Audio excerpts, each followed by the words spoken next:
Le golem vert. Chapitre 4. Le baron Piel avait pris la direction de la gare centrale, dans l'intention de partir par le train de 6 heures pour sa propriété de Buitenzorg. Littéralement, sans souci. Il était déjà arrivé près du pont du port, à travers les tentes et les barques du marché, lorsque tout à coup, le bruit assourdissant des centaines de cloches lui annonçait qu'il était à 6 heures et qu'il ne pouvait plus prendre le train. Rapidement décidé, il retourna vers la ville. Il éprouvait presque un soulagement d'avoir manqué son train, et de pouvoir disposer de quelques heures encore pour lui régler une affaire qui ne cessait de le tourmenter depuis qu'il avait quitté Aubervilliers. Il s'arrêta devant le merveilleux bâtiment de style baroque, en briques rouges et en tuiles blanches, dans le sombre allée de Ehrengarch. Regardant un instant d'immenses fenêtres à guillotine qui tenaient presque toute la hauteur et la largeur du premier étage, et tira sur la lourde sonnette de bronze au milieu du portail. Une éternité s'écoula. Enfin, le vieux valet en livrée, bas blanc et culotté de soie foncée, vint lui ouvrir. Monsieur le docteur Sephardi est chez lui? Vous me connaissez, n'est-ce pas, Jean? Portez bien cette carte à monsieur, et demandez. Monsieur vous attend déjà, Migère. Puis-je vous prier d'entrer?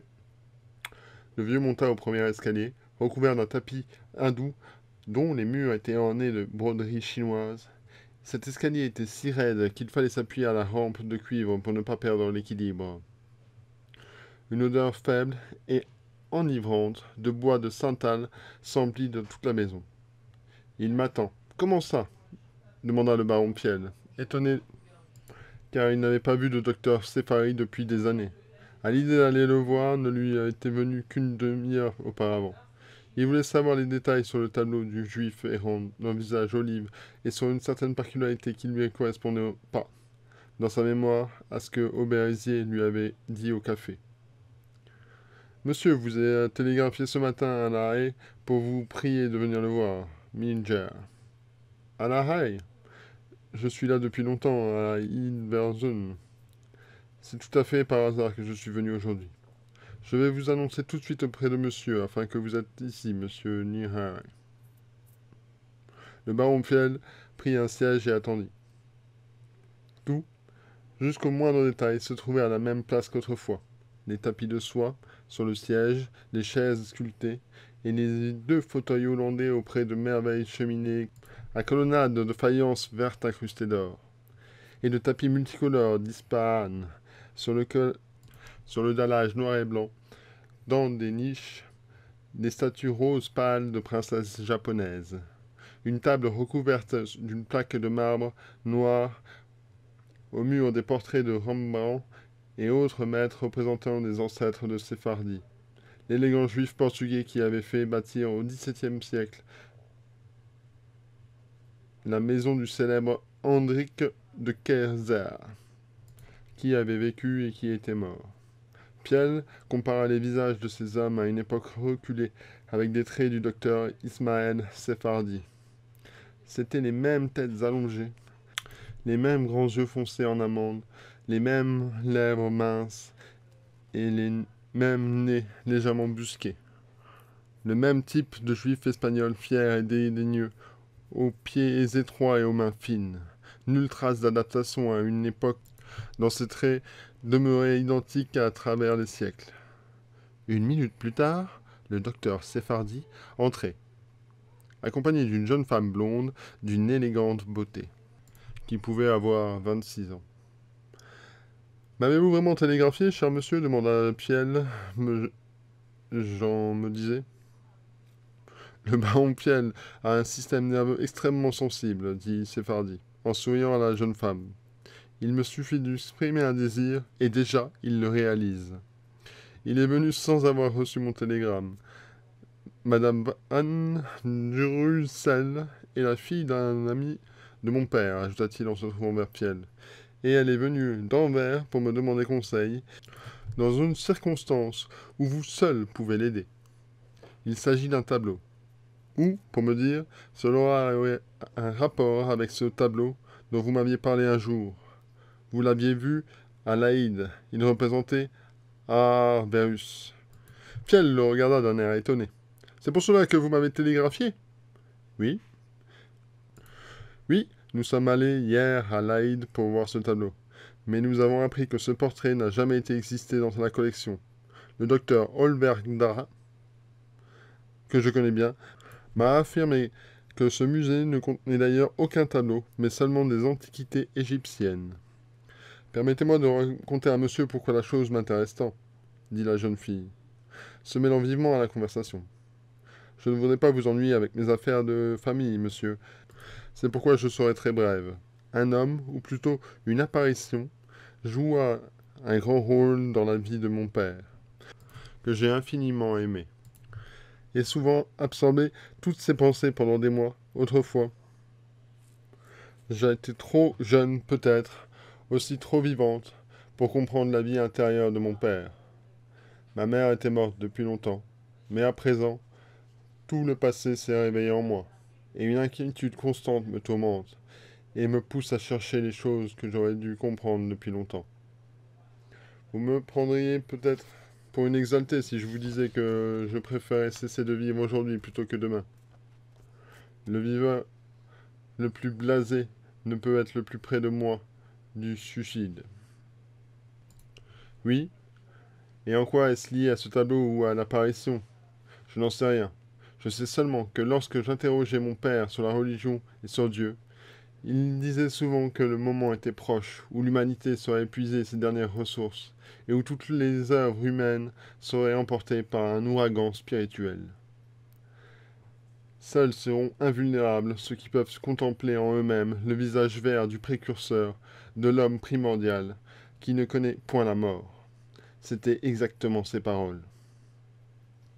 Chaque fois que je lui demandais, par curiosité, comment était ce précurseur, si un homme vivant ou un spectre ou un dieu lui-même, et à quoi le reconnaîtrais-je?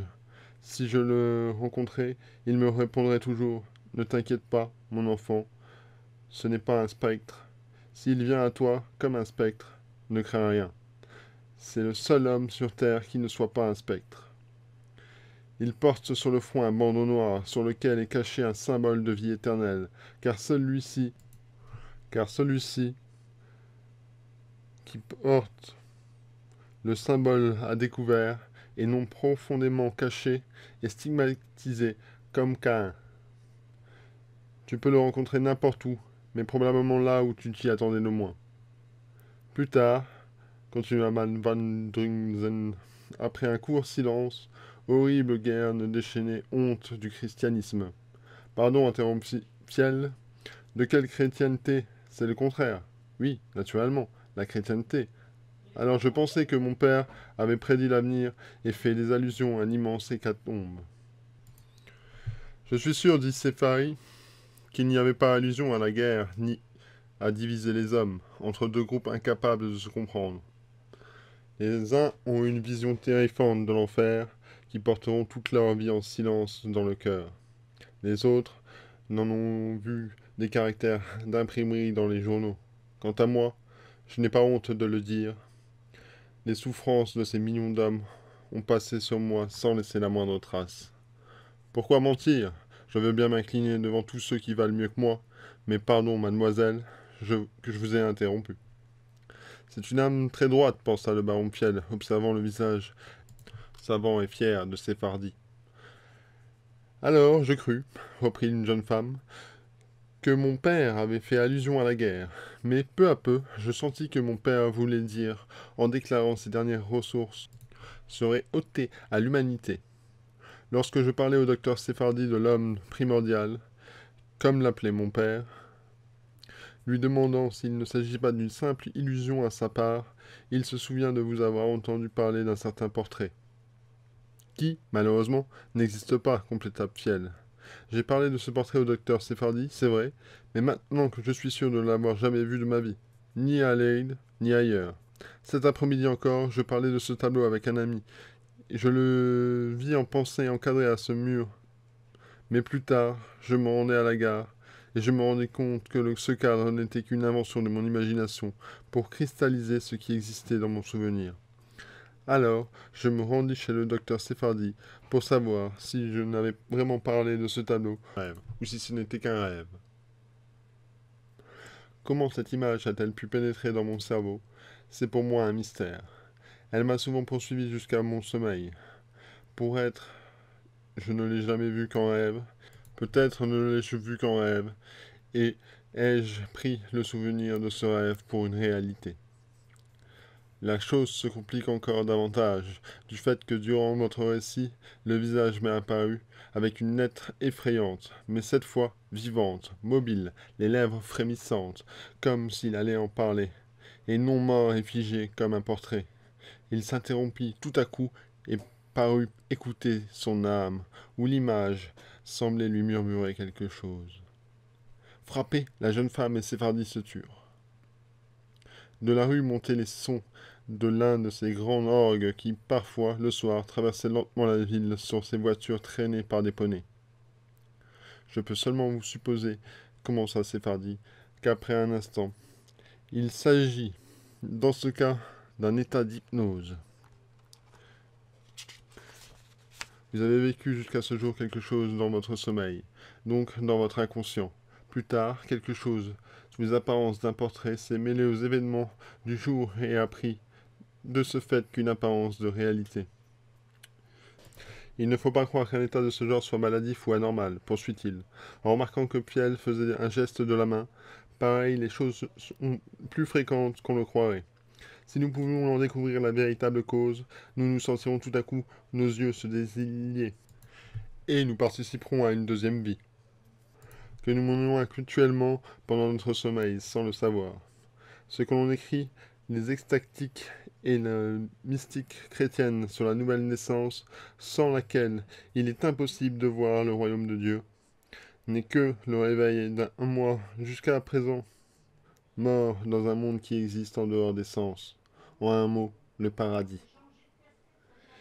Il prit un livre dans la bibliothèque tournante et leur montrait une gravure. Le sens du conte de la Belle au bois dormant se rapporte certainement à cela. Je ne saurais expliquer autrement cette représentation illustrée, la deuxième naissance. Un homme nu qui sort de son sommeil, laissant derrière lui un crâne de mort sur lequel est posée une bougie allumée. D'ailleurs, maintenant que j'y pense, Mademoiselle Van Duruzen et moi, nous allons ce soir à l'une de ces réunions extatiques chrétiennes. Ozzy Dix. Chose curieuse, le visage vert olive apparaît là-bas aussi. Ozzy Dix? Mais c'est le quartier des Apaches. Quelle fable vous a-t-on raconté? Ce n'est plus aussi mal fréquenté qu'autrefois.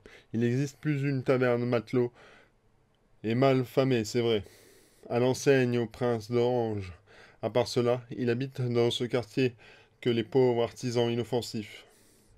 Il y habite aussi un original, avec ma sœur, un vieux fou, collectionneur de papillons, du nom de Swansmernsdam, qui se prend pour un moment pour le roi Salomon. Nous sommes invités chez lui, dit la jeune femme gaiement. Ma tante, une demoiselle de Bourriche-Union, je le vois tous les jours. Eh bien, que dites-vous de mes relations distinguées? Pour prévenir toute erreur, elle est la dame patronnesse du couvent des Béguines, et d'une piété débordante. Quoi? Le vieux Saint-Vermum est encore dans ce monde? Écrivit le baron Piel en riant. Il doit avoir au moins 90 ans. A-t-il toujours les semences en caoutchouc de 2 pouces d'épaisseur? Vous le connaissez?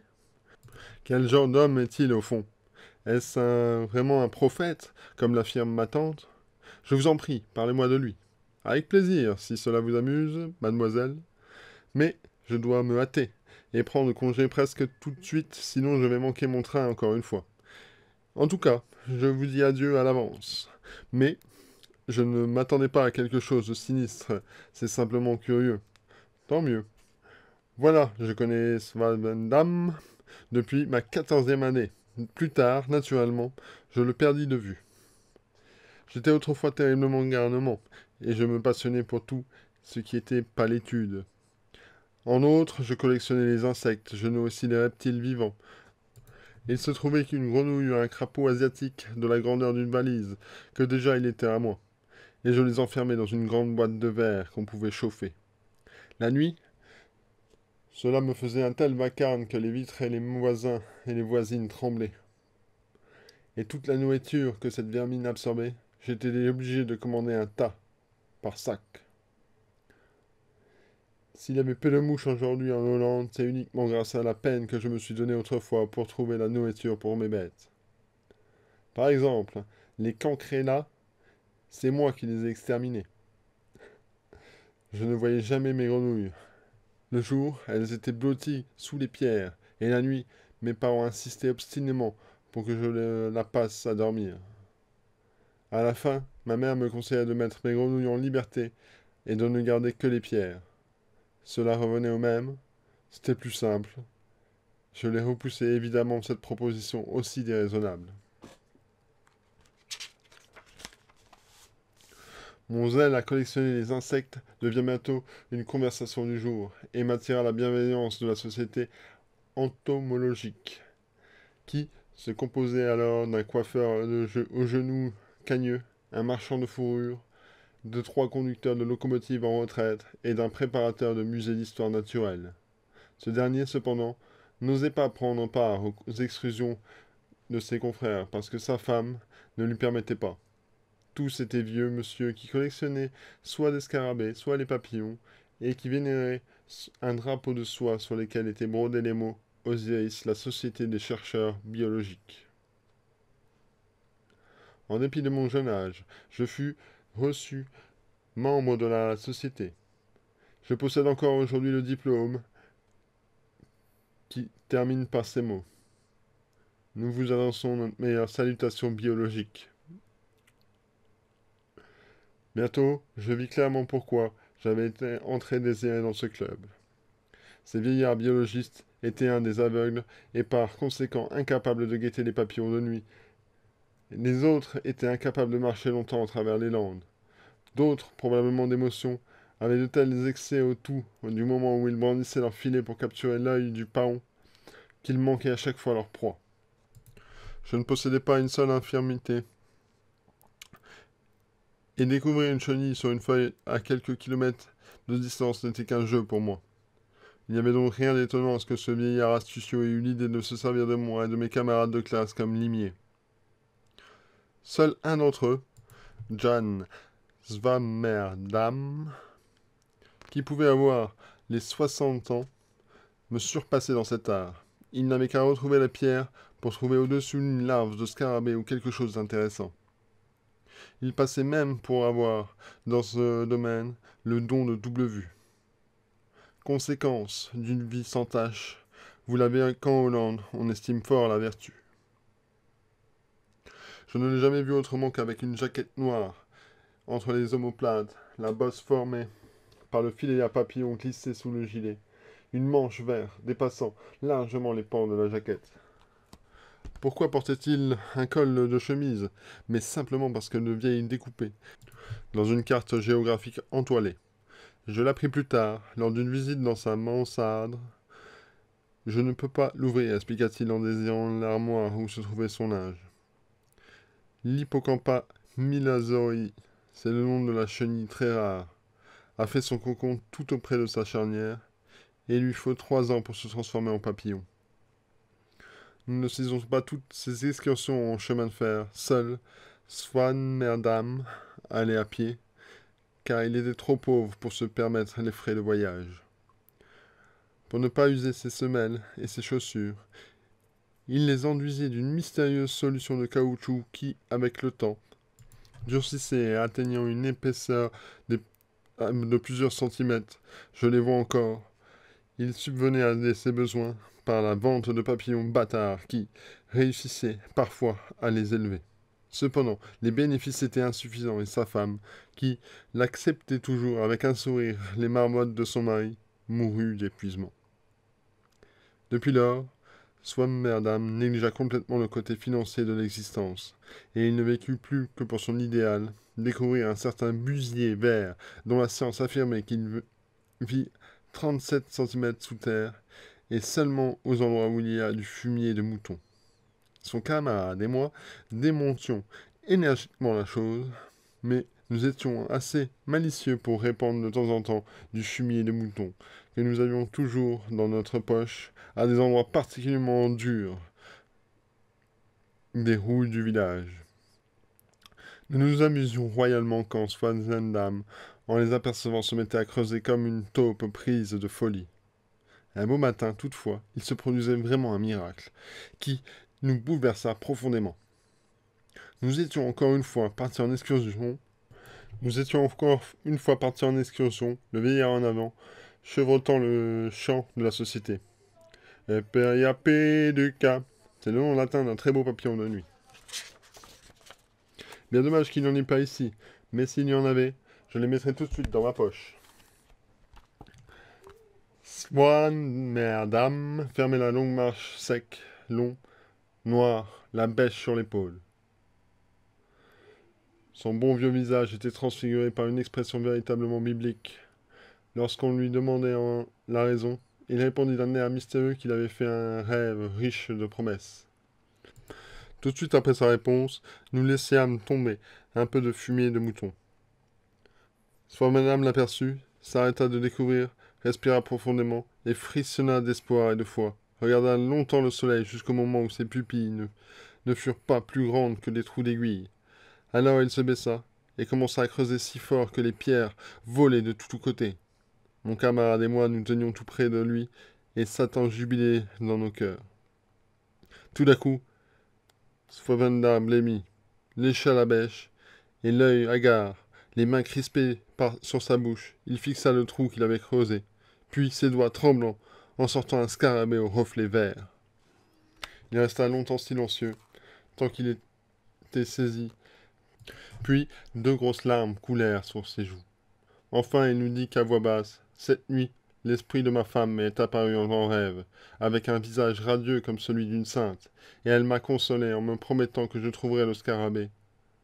Nous nous esclissâmes en silence, et toute la journée de la honte nous empêcha de nous le regarder. Mon camarade me raconta plus tard qu'il fut longtemps terrifié par sa main, cette main qui, au moment où elle préparait le vieil homme, une plaisanterie cruelle, aurait peut-être été l'instrument d'une sainte. Lorsqu'il commença à faire sombre, le docteur Sephardi accompagna mademoiselle Van der Drusen au Zinzing, rue obscure qui se trouvait dans le quartier malfamé d'Amsterdam, à l'endroit où les deux canaux se rencontrent. Au-dessus des pignons de la rue voisine, dans laquelle la foire battait son plein, la longueur rougeâtre des barques et des tentes montait vers le ciel et épaississait l'air en se mêlant à la buée blanche de la ville.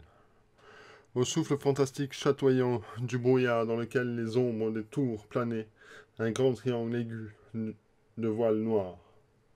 Le bruit des moteurs, qui actionnèrent de nombreux carrousels, était pareil au battement d'un cœur. La musique essoufflée des orgues de barbarie, le rouleau de tambour, les voix stridentes et les crieurs se ponctuaient de claquements de fouet, les barques de tir emplissaient leurs vibrations des rues obscures. On pressentait un spectacle illuminé, les éclats de torches, avec des foules ondulantes, des rayons chargés de pain d'épices, des sucreries de toutes sortes. Tout autour, les ménagères, les balançoires, les têtes mobiles de nègres, avec des pipes blanches comme cible, des perroquets criards dans un cercle d'argent, des singes grimaçants, et, à l'arrière-plan, des rangées d'une maison étroite comme une troupe de géants silencieux, noirâtres, avec des yeux blancs, carrés et grillagés. La demeure de John Van Damme se trouvait au 4e étage, loin du bruit et de l'agitation, dans un bâtiment penché en avant, dont la cave était la taverne du prince d'Orange. Une odeur d'herbe et de plantes séchées, provenant de la petite droguerie à côté de l'entrée, emplissait la maison jusqu'au toit. L'enseigne indiquait que dans la journée, un certain Lazare Edotier tenait en dépit de liqueur pour le quartier de Zinzing.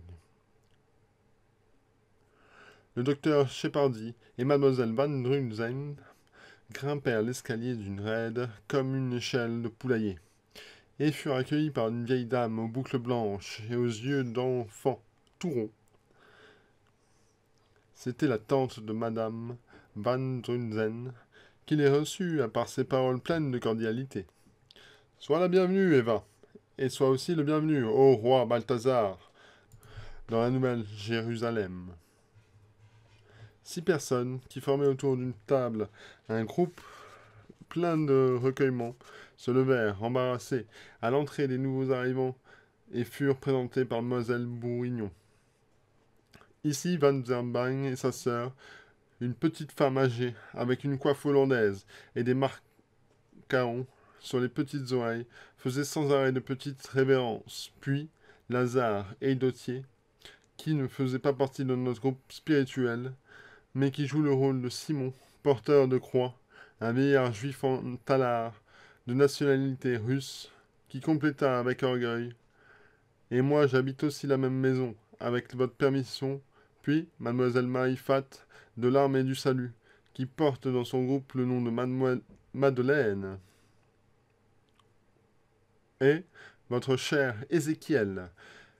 Elle désigna un jeune homme au visage bouffi, marqué par de petites véroles, qui avait pétri le mie de pain, et avec des yeux enflammés aux cils brûlés, et employé dans la droguerie en bas de la porte-nom spirituel de Ézéchiel, parce que, lorsque le temps sera venu, il jugera les générations. Le docteur Sephardi jeta un regard éperdu à la Madame de Van Zen. Sa tante, qui le remarqua, expliqua. Nous portons tous un nom spirituel. Par exemple, Jan van Verdam est le roi Salomon. Sa sœur s'appelle Sulimite. Et moi, je suis Gabriel, le féminin du nom de l'archange Gabriel. Mais ordinairement, on me nomme la gardienne du seuil. Car j'ai pour tâche de rassembler les âmes égarées et les conduire au paradis.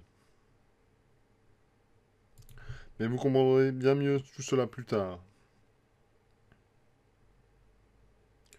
Monsieur le docteur, car vous êtes des nôtres, sans le savoir. Vous êtes le roi Balthazar. Vous n'avez jamais ressenti les douleurs de la crucifixion. Sephardi était de plus en plus décontenancé. Je crains que ma sœur Gabrielle se montre un peu impétueuse, interrompit insolente John Van Vendam.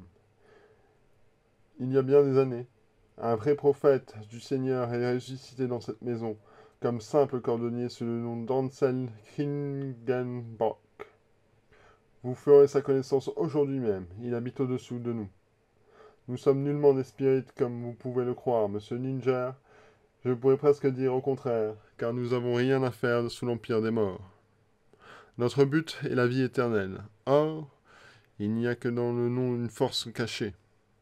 Et lorsque nous répétons ce nom sans arrêt dans notre cœur, la bouche fermée, jusqu'à ce qu'il finisse par remplir tout notre être, nuit et jour, nous attirons dans notre sang cette force spirituelle qui circule alors que notre domaine, avec le temps, finit par transformer le corps. Cette transformation progressive de notre corps, car seul le corps doit être transformé, l'esprit étant parfait comme dès le commencement, se traduit par toutes sortes de sentiments qui pour les signes avant-coureurs de cet état qu'on appelle la deuxième naissance spirituelle. L'un des sentiments est, par exemple, une sensation de douleur perçante, qui nous ronge, qui vient et qui s'en va, que nous puissions déceler pourquoi. Qui au début ne faisait que le bourreler dans notre chair, mais qui s'attaque ensuite aux os, nous traverse de part en part, jusqu'à que les manifestant les premiers symptômes du premier baptême. Le baptême de l'eau, qui indique que nous avons atteint le premier stade de la crucifixion. Les stigmates des mains, des plaies qui s'ouvrent sans qu'on sache pourquoi, et il s'écoule de l'eau.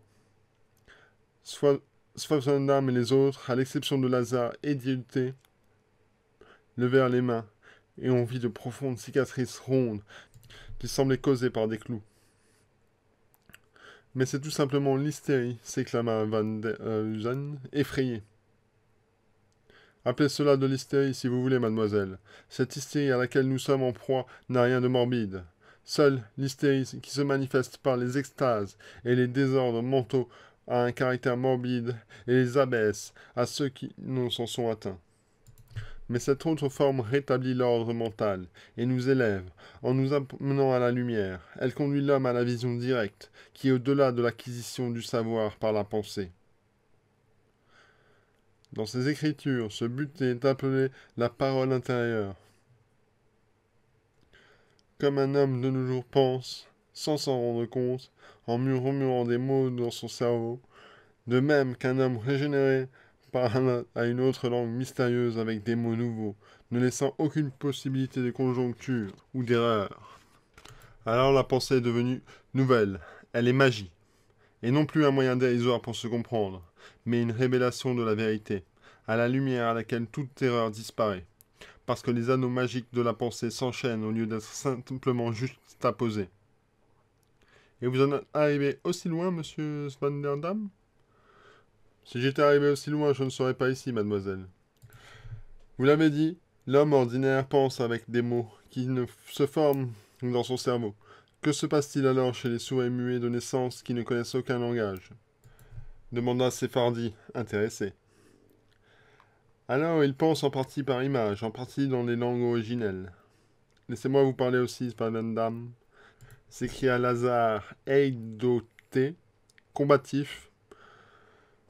Vous ne connaissez la Kabbale. C'est entendu, mais moi je connais la Kabbale. Au commencement était le verbe.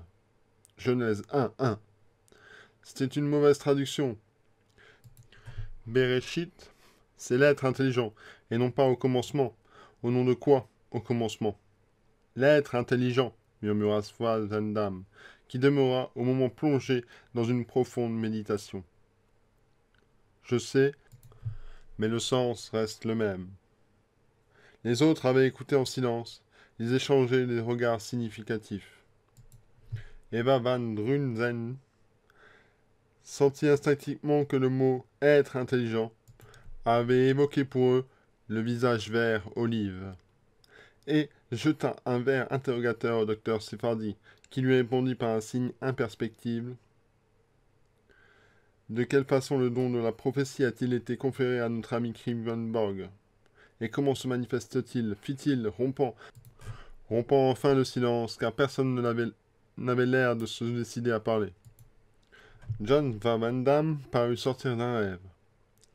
Klingerborg, oui, il réfléchit. Klingenborg a cherché Dieu toute sa vie au point de consumer toute sa pensée et non plus pouvoir dormir pendant des années à cause de cette soif ardente qui ne lui laissait pas de repos. Une nuit, il était comme d'habitude devant sa boule de verre. Vous savez, ces boules de verre qu'utilisent les cordonniers en les plaçant devant leur bougie allumée pour mieux voir. Lorsqu'une forme se développa au point lumineux à l'intérieur de la boule, s'avança vers lui, alors il réalisa de nouveau ce qui était écrit dans l'Apocalypse. L'ange lui donna un livre à avaler en lui disant « Prends-le et avale-le. Il sera amer à tes entrailles, mais dans ta bouche, il sera doux comme le miel. » C'est Job, LC 12, de 10 à 17. L'apparition avait le visage voilé, sauf le front, découvert sur lequel flamboyait une croix qui jetait des lueurs vertes. Eva van Drunzen songea aux paroles du vieux père, au sujet des spectres qui portaient souvent le signe de vie. Un instant en elle, elle fut comme glacée de peur. Depuis cette époque, Glindenberg possède la parole intérieure, reprit Svanmerdam. Et elle lui dit, ainsi qu'à moi par sa bouche, j'étais alors le seul disciple. Comment nous devions vivre pour avoir la part de l'arbre de vie qui est au paradis de Dieu? Ce fut pour nous la promesse, encore un peu de temps, pour toutes les afflictions de l'existence terrestre s'accaparaient de nous. Et comme à Jacob, il nous serait rendu au centuple de ce que la vie aurait enlevé. Le docteur Sephardi était sur le point d'objecter qu'il était dangereux et illusoire de s'accorder la foi à des prophéties nées du subconscient. Mais il se souvient à temps du récit du baron Piel au sujet du scarabée vert.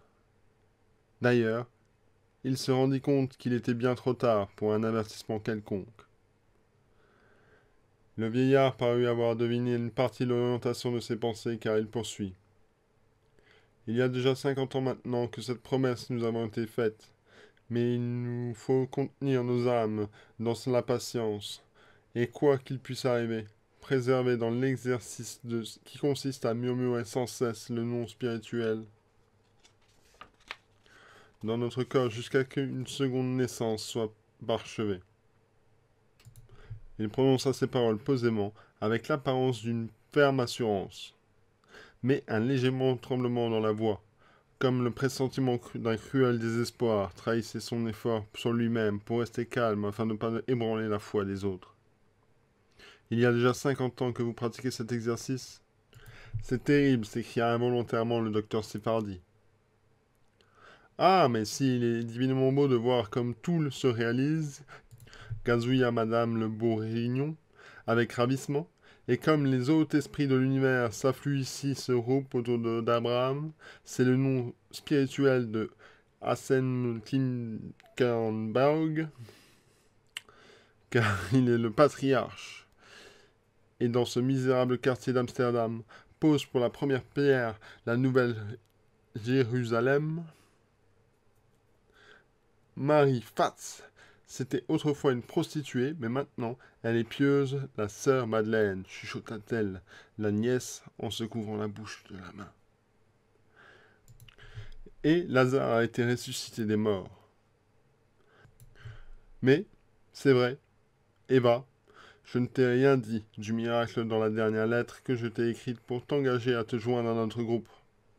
Pense un peu, Lazare a été ressuscité des morts par Abraham.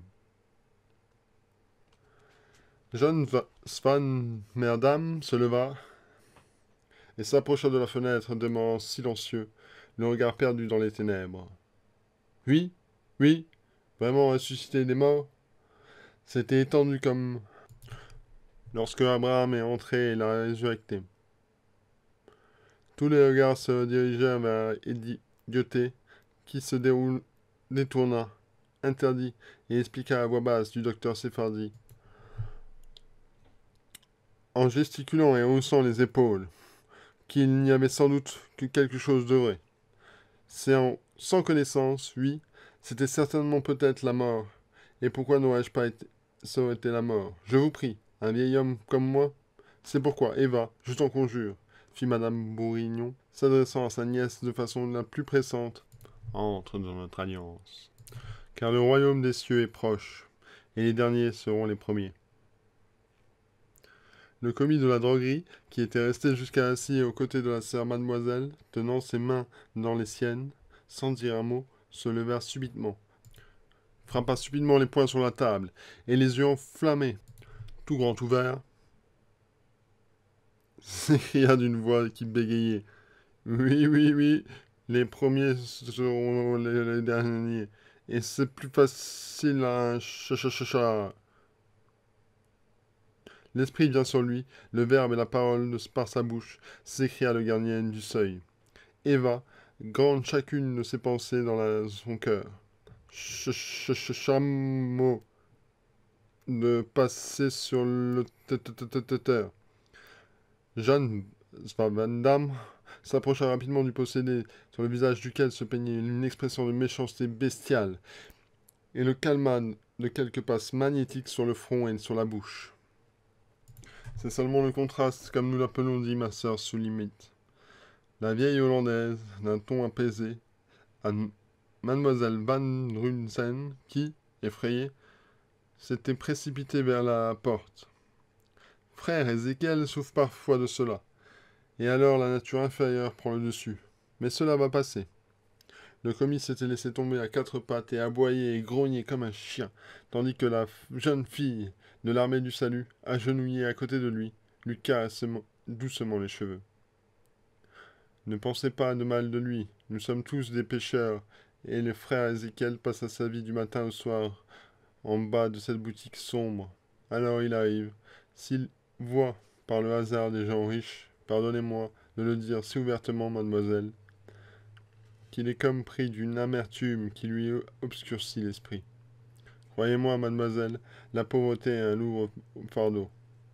Comment et où donc un jeune homme au cœur pouvait-il puiser toujours une telle foi en Dieu pour qu'il ne puisse le supporter.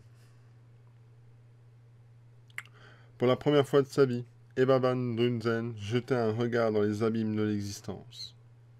Et ce qu'elle avait lu autrefois dans les livres se dressait maintenant devant elle comme une terrible réalité. Et ce n'était pourtant qu'un fugitif éclair qui n'arrivait à peine à percer les ténèbres de quelques gouffres. Combien plus terrifiant, se dit-elle, doit être ce qui sommeille dans les profondeurs où si rarement peut pénétrer un regard d'une personne favorisée du destin. Comme libérée violemment par une exposition spirituelle des voiles péniblement vêtus, imposée par la convenance, une âme venait de se montrer dans une audacieuse nudité, ravalée au rang de bête, à l'instant même où elle prononçait les paroles de celui qui, par amour, avait donné sa vie pour la croix.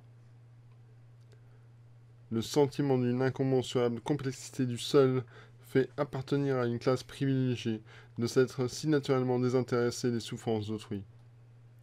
Péché par omniscience, pas plus qu'un gros grain de sable quant à la cause.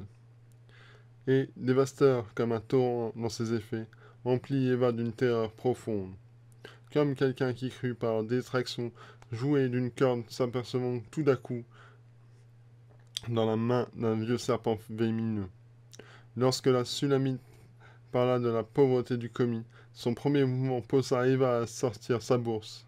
C'était le réflexe par lequel le cœur s'imagine bousculer la raison, puis, à l'occasion de venir en aide, lui sembla inopportune et ferme la décision de réparer au mieux l'efficacement de son omniscience afin de remplacer le geste lui-même. La vieille ruse de guerre du père du mensonge gagnait du temps jusqu'à ce que soient éteints des mouvements les plus de compassion, l'avait emporté une fois de plus. Pendant ce temps, Ézéchiel remit pleurer tout doucement. Séphardi qui, comme tous les juifs portugais distingués de Hollande, restait indéfectiblement fidèle à la coutume ancestrale de ne jamais entrer dans une maison étrangère sans y apporter un petit présent, profita de l'occasion pour détourner l'attention du malade. Il déballa un petit brûle parfum en argent et tendit à Swammerdam. L'or, l'encens et la myrrhe, les trois mages venus de l'Orient, murmura tout bas la gardienne du seuil. D'une voix étouffée par l'émotion, les yeux pieusement levés vers le plafond. Lorsque nous avions su hier que nous allions devoir venir, docteur, pour accompagner Eva chez nous, Abraham vous a donné le nom spirituel de Balthazar. Et voici que vous êtes venu, et que vous avez apporté l'encens. Le roi Mélichor, dans sa vie, appelle le baron Fiel, je ne sais par la petite 4G, est déjà apparue en esprit aujourd'hui. Elle se tourna mystérieusement vers les autres qui écoutaient remplis d'étonnement. Et il a envoyé l'argent. Oh, je ne vois, avec les yeux de l'esprit, le roi Gaspard aussi, du pays des Éthiopiens, n'est pas loin. Elle cligna des yeux vers Marifatz, qui lui répondit par un regard d'intelligence. Oui, l'heure approche à pas de géant, où le temps touche à sa fin. Elle fut interrompue par un coup frappé à la porte, et Catch, la petite fille du cordonnier de Kilgaborg, entra et annonça « Vite, montez tous, grand-père est en train d'avoir sa seconde naissance !»